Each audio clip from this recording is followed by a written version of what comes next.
Smile left little to me. But I'll share with you a case of a complication from the smile technique.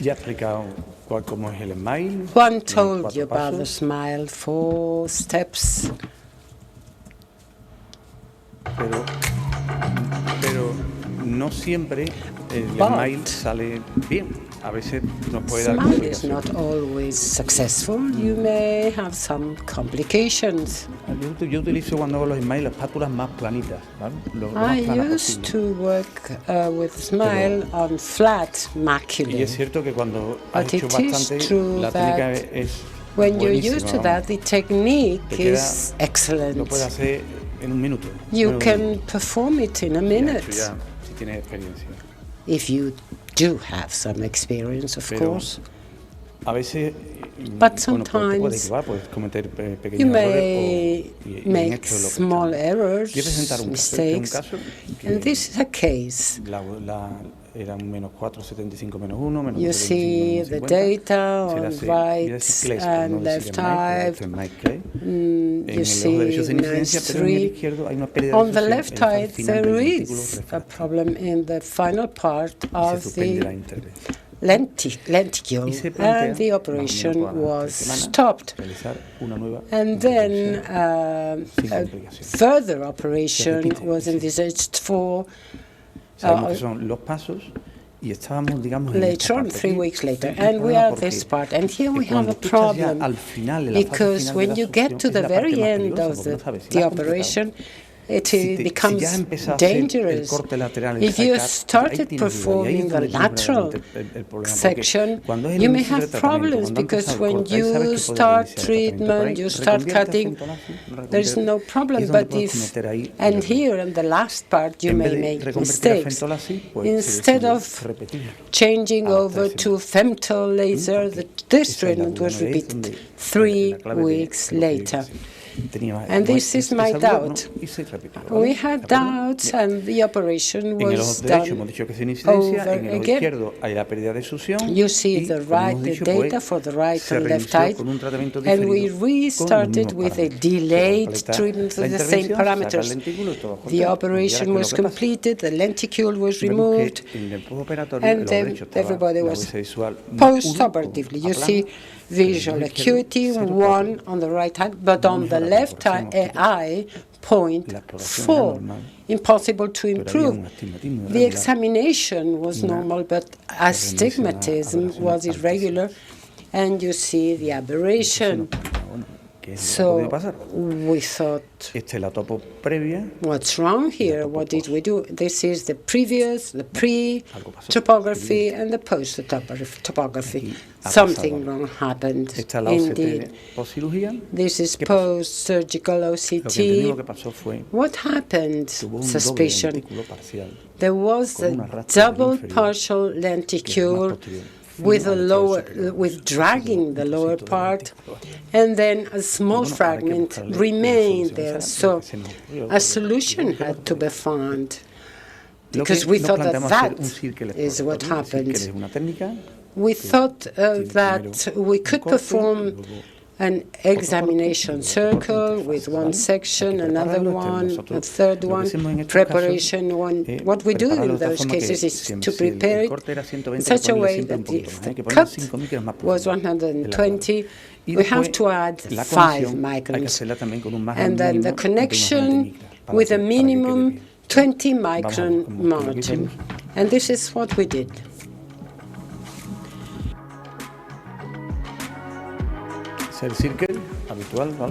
Yes, this is what we usually do. And then extremely carefully, I raised the flap to examine. You have to be very careful in the transition area, because this is the most dangerous area, especially if you're about to perform the incision, because I did it here. So you have to be extremely careful with micro tears. You have to be going and work very slowly, like the song. Slowly, slowly. You raise the flap, and here we found that there was something wrong. You see the small fragment here?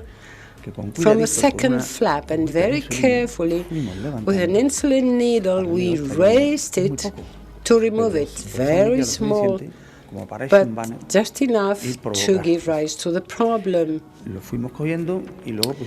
removed it carefully, and I didn't have any instrument left to remove it, so I just tried to brush it carefully, cleaning the surface, leaving it as homogeneous as possible.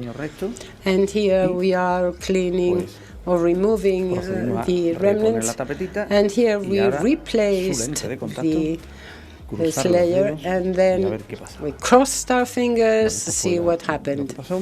This is what happened. And from pre to post, this is the change. The result here, lenticule extraction, 7 days, 1 month. 0.9. And this was a way to try and solve the problem. Here you see the topographic changes 1 month later.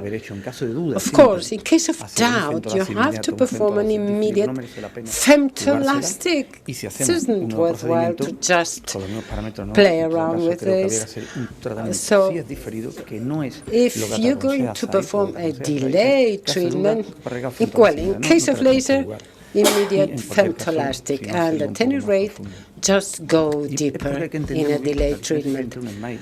You have to understand the difference between a smile and a LASIK. In the smile, the Bowman's capsule is preserved, and that leads to a replacement, a tensile replacement of the anterior part. But in the LASIK, there is a strong tensile replacement of the anterior part, which means that, in fact, there's lesser flattening because the tensile compensation leads to small hypocorrections at the smile. What happens? This is 0.50 at the smile. It's not the same as 0.50 or 0.5 in the femto. I used to use a slightly higher figure. And if you make an incision, you have to bear in mind that there will be minimal stromal expansion. If you don't remove the lenticule, or you do remove it and there's a change, the stromal expansion, although the lenticule is there, if you want to go in again, you have to be very careful because of the double cut of the lenticule. And as mentioned by the colleague, here you see that there is, well, as you know in physics, if you apply pressure, there is a counter pressure that is created. If we perform a smile, you have more than if we do a femto laser, and the mechanical change must be understood, because that mechanical change will explain why a femto laser flattens more and the smile technique flattens less, because it keeps the tensile strength of the cornea. And of course there are resources in case of complications with the LASIK, with just a small reflection devoted to it and being lucky enough. Thank you.